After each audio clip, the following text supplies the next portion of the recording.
Sometimes the smallest changes have the biggest impact. And I think that's extremely true for this habitat. As I was going through and making changes for this habitat, which has taken me a long time actually, I was thinking to myself, it's not enough, it's not noticeable, and it's not done. But then I look at the side-by-side stills while editing the video, and I look at the hours of footage I captured, and I realize I might be really biased against my own efforts. I really did take a habitat I hated and transformed it into something that I love, and I'm so proud of, and happy to show you all. First, I wanted to really lean into the quarry idea, and I decided to add in a few mines, and went a step further by making my own minecart created with the construction pieces we have and filled it with smaller debris that the zoo would have just been exporting. I also ended up bringing in, later on in the build, some work lights from the workshop. They're super detailed, and I'll be using them for other stuff in the future, I think. Links below to everything I used and made, and credit to the creators. Thank you so much. After the minecart, I made a pit off to the side, surrounded it by rocks, and chained it off, also ending up with a light outside of it.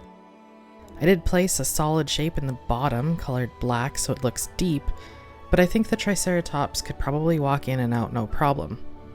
But I wanted it to look like it was a spot where they had dug out and craned out some of the larger rocks the zoo uses, and have moved the equipment and cranes already. I think from now on, I'll probably use shapes colored black for things that need a black backdrop, like drain grating or mines instead of my normal door all stretched out. On the chains around the pit, I didn't want to bore you all with watching it for too long, so I trimmed down a lot of it and just showed the first few and the last one.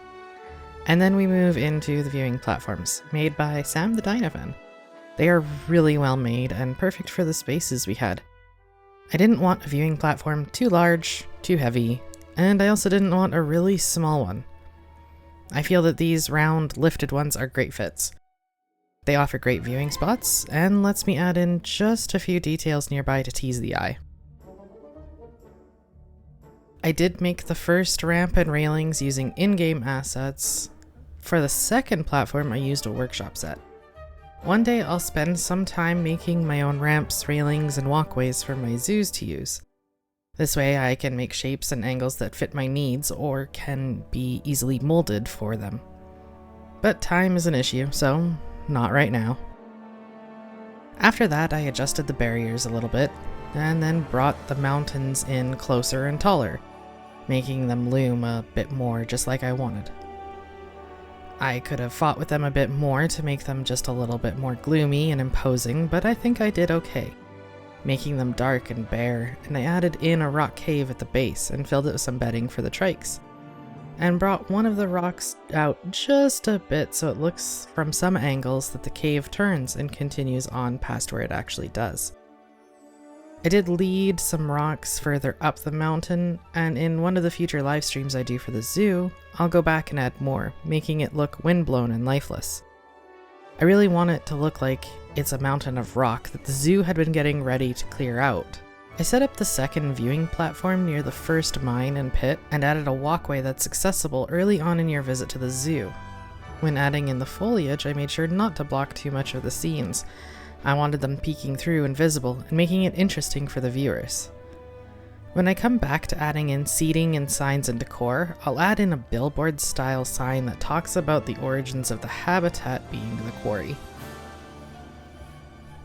A few of the final touches for the enclosure is 2 more mine shafts. One in the bottom center of the enclosure, viewable from the large viewing platform, and the other being over the water, seen from the first viewing platform I placed in. I took some rocks and laid them from the rocks jutting out in the middle of the lake to the cliff behind, and added extra rocks as needed to look like a cave that might be an offshoot of the mountain hidden in the forest. I also filled out the enclosure with a ton more plants and hid the front mostly by plants. There's 4 viewing platforms in total for this whole thing, and they're all peeking between forests to look into the exhibit. Again, when I'm talking about it all, it feels like it's not enough has changed, but it looks so much better to me. and I feel it's so much more complete than it was before. I had thought of redoing the terrain painting, but in the end, when I looked at it with all the trees and bushes, it felt right.